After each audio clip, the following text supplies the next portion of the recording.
देखिए आज के इस वीडियो में ये 3 प्रकरण हैं। इन 3 के बारे में आज हम बताएंगे। EMTP, STDs एंड IVF, या आप कह सकते हैं इनफर्टिलिटी। तो इसमें EMTP, what is EMTP? Medical termination of pregnancy. Medical termination of pregnancy birth control के सेंस में अगर ये देखा जाए तो यह भी एक टेक्नोलॉजी है, एक टेक्निक है जिनके द्वारा ये गेस्टेशन को समाप्त किया जाता है। और ये गेस्टेशन समाप्त होने की जो दिशा है वह क्यों आवश्यक है? Why it is necessary MTP? But you can say in the case of unprotected intercourse, rapes, failure of contraceptive devices,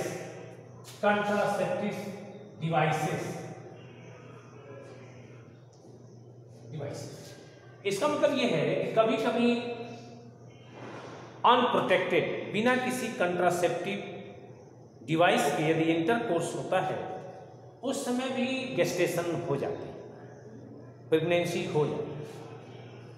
कभी कभी रेप के केस में भी प्रेगनेंसी होती है। और फेलियर ऑफ कंट्रासेप्टिव डिवाइसेस, कभी कभी कंट्रासेप्टिव डिवाइस का यूज भी करते हैं, इसके पश्चात भी pregnancy have done.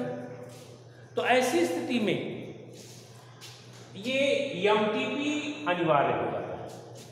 Medical termination of pregnancy अनिवार्य हो जाता है, आवश्यक हो जाता है। इस दशा में हमारी जो गवर्नमेंट ऑफ इंडिया है, जो भारत सरकार है, यह भी EMTP को 1971 में लीगल कर दिया। लेकिन लीगल तो किया जरूर, लेकिन उसने कुछ रेस्ट्रिक्शन लगा दिया। रेस्ट्रिक्शन क्या लगाया कि यह कब आवश्यक है? तो जैसे failure of contraceptive devices in the rape cases, या mother and fetus anyone related to severe disease। अगर मदर या fetus इन दोनों में से किसी को सीवियर डिजीज होने के चांसेस हैं तो ऐसे केस में भी ये EMTP जो है लीगलाइज कर दिया, कानूनी तौर पर उसे वैध कर दिया गया। लेकिन एवॉइड मिसयूज लोग करने क्या लगे? After 2 months test the fetus. If the fetus will be female, then couples want to EMTP. This is known as feticide, भ्रूण हत्या होने लगी। जहां वो देख ले कि भ्रूण वो आगे चल करके फीमेल संतान बनेगी, तो ऐसी स्थिति में उसको जो है EMTP कराने लगे, मिसयूज करने लगे। तो इसको मिसयूज को रोकते हुए, इसका किसी प्रकार का कोई मिसयूज न हो, इसको 1971 में EMTP को लीगलाइज किया हमारी गवर्नमेंट ने। आगे ये जो EMTP का जो टाइम है फर्स्ट ट्राइमेस्टर तक ये तो कम हानिकारक होता है, प्रथम 3 महीने का फोइटस ये कम हानिकारक होता है, और उसके बाद का वह रिस्की होता है। माने after 3 months EMTP if done, then result for fetus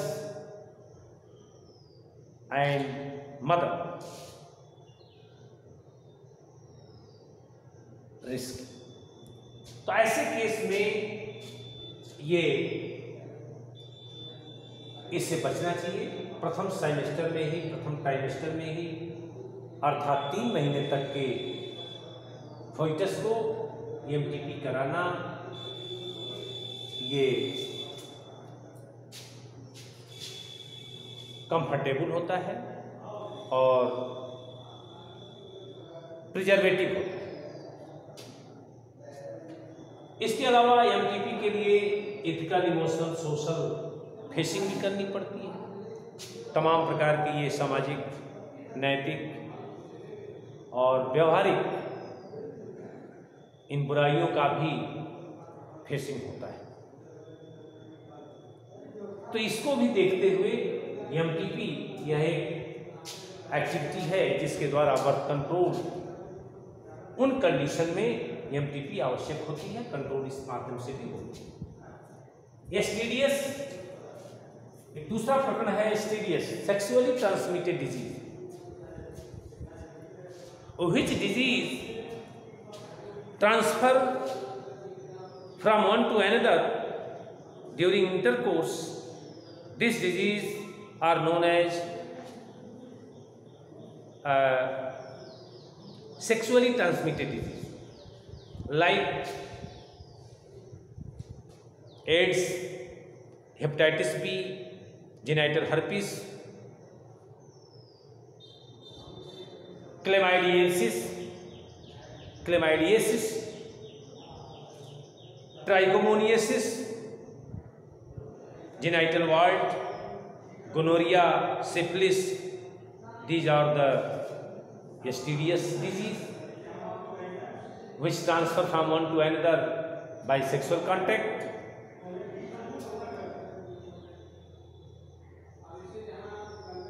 Except hepatitis B, genital herpes and AIDS, all the diseases are curable if treatment start in the primary stage।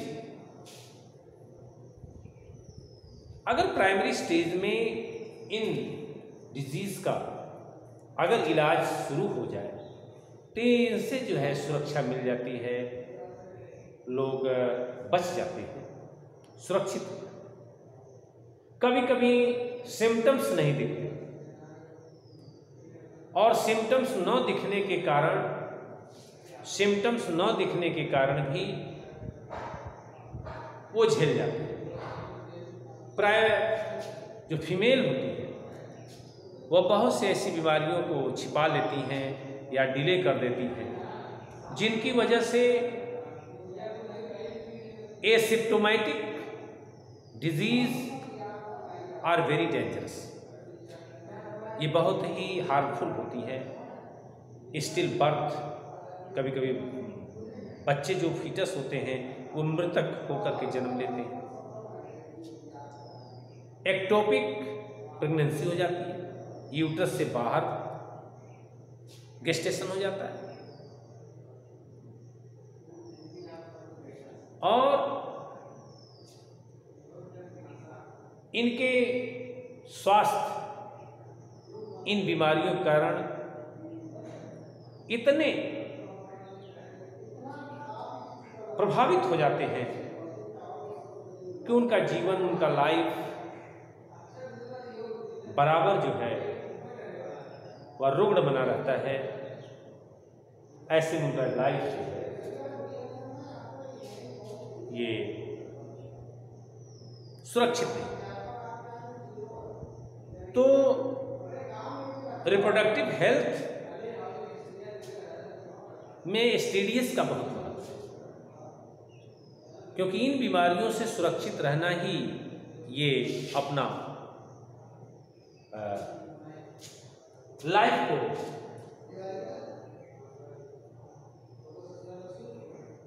खुशहाली के साथ व्यतीत करना होता है। यदि वह इन बीमारियों से ग्रसित हो जाते हैं तो उनकी लाइफ काफी दयनीय है। नेक्स्ट है इनफर्टिलिटी। इनफर्टिलिटी का मतलब कि कभी कभी couples are not able to produce any birth. For this female was blamed by the society, male was not blamed by the society. कभी कभी किसी दाम्पत्य में कोई बच्चे नहीं पैदा कर पाते तो उसके लिए लोग जो है समाज के द्वारा ये कहा जाता है कि फीमेल दोषी है, इनसे बच्चा नहीं पैदा होता, मेल को कोई दोषी नहीं बना। लेकिन assisted ART, assisted reproductive technology, due to development of assisted reproductive technology, it was very obvious to detect the defect या defective reproductive organ either male or female। ART assisted reproductive technology एक ऐसा technique जो है develop हुआ जिससे ये clear हो गया कि मेल में कमी है या फीमेल में कमी है, दोनों में कमी होती है, तब जो है बच्चे पैदा नहीं होते। तो ऐसे में ये तमाम इनफर्टिलिटी के जैसे IVF एक टेक्नोलॉजी डेवलप हुआ, इंट्रा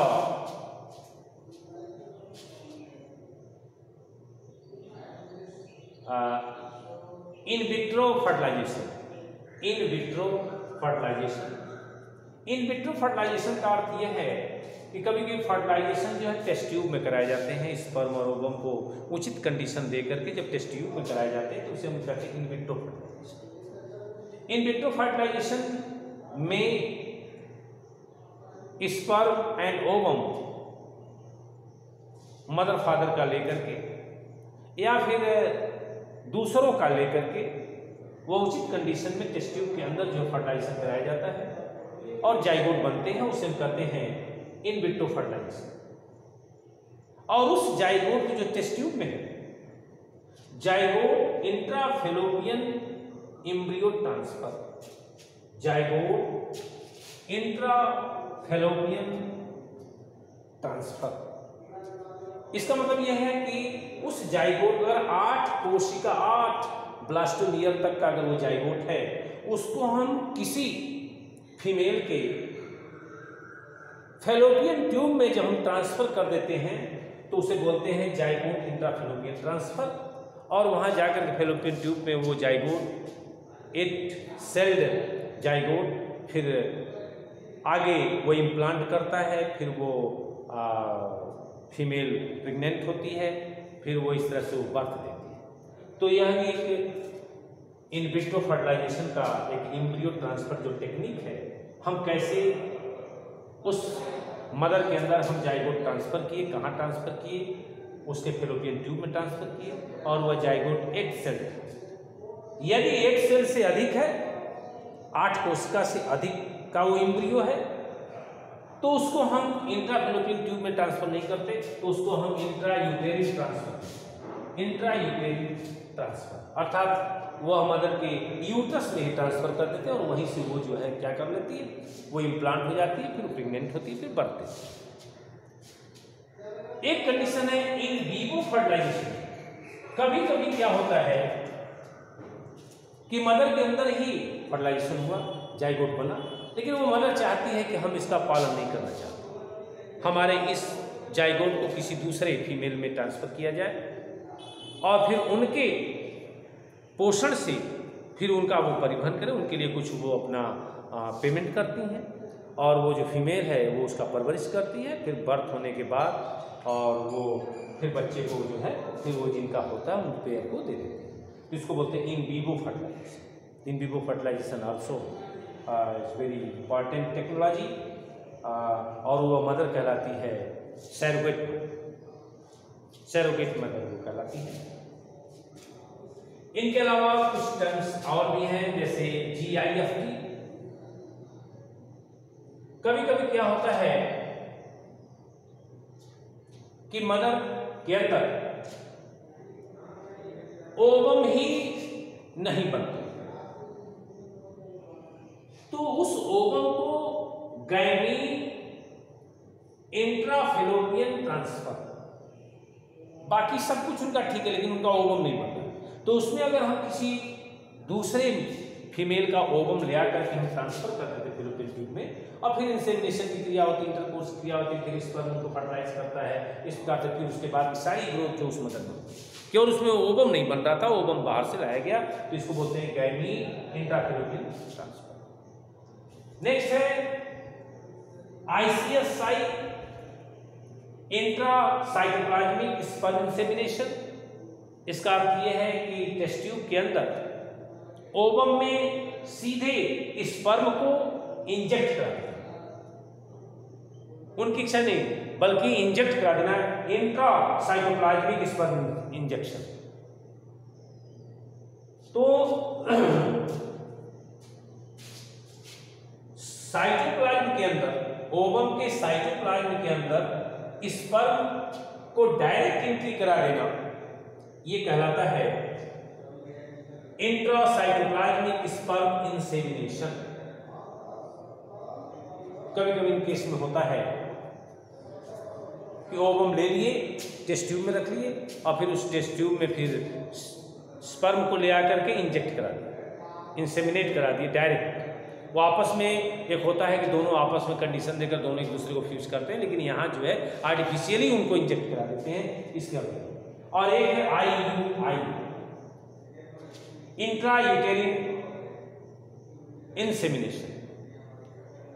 कभी कभी होता है किसी फीमेल में उनके हस्बैंड के अलावा दूसरे के सेमेन को ले आकर के इंट्रा यूटेरिन इंसेमिनेशन, इसका मतलब उनके सीमेन को, उनके artificially semen transfer into the uterine of the female, this is known as intra uterine insemination. तो इस तरह से बहुत से अब ये टेक्निक ART में आ गए हैं, असिस्टेड रिप्रोडक्टिव टेक्नोलॉजी में, जिनके द्वारा अब ये इनफर्टिलिटी का जो एक कमी था, अर्थात बहुत से couples did not feel parenthood, वो माता पिता का वो फीलिंग नहीं कर पाते थे क्योंकि बच्चे नहीं पैदा कर पाते थे।